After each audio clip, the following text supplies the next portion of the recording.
Hello everyone, this is a second update on my orchestral template I'm currently building in Reaper using a variety of VSTs. I've mostly finished organizing the instruments, routing, panning, and I'm now working on a general balancing by basically transcribing snippets of orchestral pieces, both classical and from games and films. The first one I did is The Dance of the Knights by Prokofiev. What I did was found the orchestral score, transcribed a small portion into MuseScore, and then followed that score, recording one instrument at a time. Let me play the result for you with the MIDI roll, and then we can have a look at the actual score, and I'll share some interesting things I learned by transcribing this snippet, which really is a great way to learn both orchestration and composition.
Alright, let's have a look at the score itself. The PDF is available in the description to download. I chose this piece because it has tutti sections, it has sections tutti, it has most of the instruments of the orchestra, including bass clarinet, English horn, harp, and piano. So very useful for balancing the template. Also, I noticed some interesting orchestration and compositional choices Prokofiev made. So let's have a look at those. Starting with this flute, freezing the highest note of the melody. It's an E and a D in this example. Something similar is happening in the bassoons. They're freezing the interval of a third between the cello and viola. And also we have this interesting situation in the French horns. Basically, the first and second French horn are often in a close interval, a third in this instance.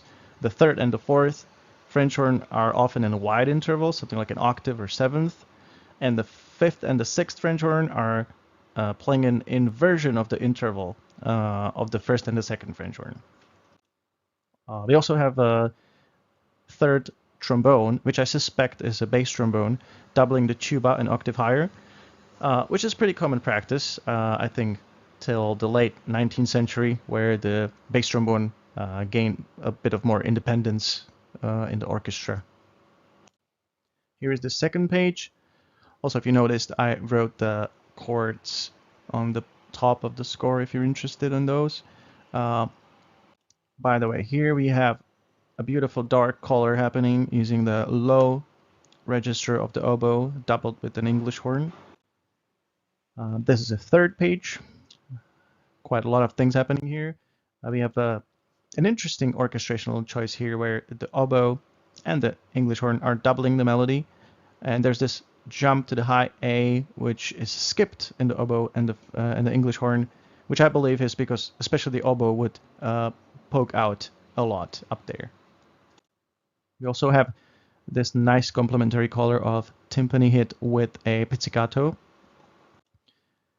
and a lot of contrary motion in this piece, which is something I enjoy. And also this, what I call the scattered triad, but it could really be anything else. Scattered cluster also, basically a technique where each of the voices of the chord or the cluster comes in delayed. And here is probably one of the most famous parts of this piece, which is this ascending climbing melody of the French horns and later in the trombones. And I noticed the bassoon is kind of lazily tracing the horns here. We also have some interesting inner movement in violas, usually doubling the French horns, avoiding any clashes. So some interesting passing notes there. And lastly here, Prokofiev omitted the bass completely in this section, which I think is, first of all, because he just needed more space, or he provided more space in a sonic sense for the French horns to poke through. And also, it just hits so much harder when the basses come back later on. Here's the fourth page. We have a oboe joining the climax of the melody. Interestingly, it's in legato compared to the French horns, which are kind of a marcato staccato articulation. We also have this little spot, which is beautifully following this rule of not doubling the third of a chord. So we have an A minor over a C, so the C is in the bass, and the French horns are basically just playing an A and E, so fourths, fifths, and octaves. And here is the fifth page. Again, some contrary motion in viola and cello. Here is a low register of a piano, adding some impact to the trombones and tuba. And on the last page, we have harp, doubling the melody in the trumpets, which I think is an interesting choice. All right, I think that's all. Thanks for watching. I'm gonna leave you with playing the snippet one more time, this time with the score, and stay tuned for the next video when we're gonna have a look at a track called Gilded Runner from the Genshin Impact soundtrack. So see you later.